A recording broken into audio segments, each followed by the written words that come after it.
ఉస్మానియా యూనివర్సిటీల పెద్ద ఎత్తున బహిరంగ సభ పెడుతురట. నిరుద్యోగులంతా కలిసి మలి సర్కారు మీదికి మరలబడేందుకు మళ్ళా బహిరంగ సభలు పెడుతుర్రా ఎట్లా?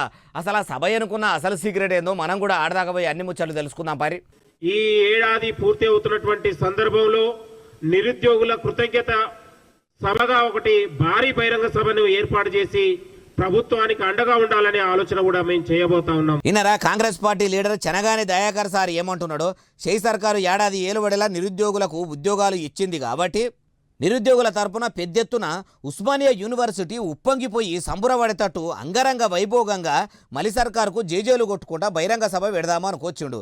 అయ్యా దయాకర్ సారు, మీది చాలా దయగల గుణమే.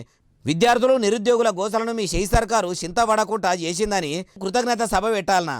లేకుంటే మీరు గ్రూప్ మెయిన్స్ రద్దు చేయాలని లొల్లి చేస్తుంటే రోడ్ల మీద బొర్లిచ్చి నిరుద్యోగుల ఈపులు వలగొట్టినందుకు మీకు దండాలు పెట్టే సభ పెట్టాలన్నా? ఆ ముచ్చట కూడా మీరే చెప్పాలి సార్ అంటారు ఈ ముచ్చటిన్నోళ్ళు.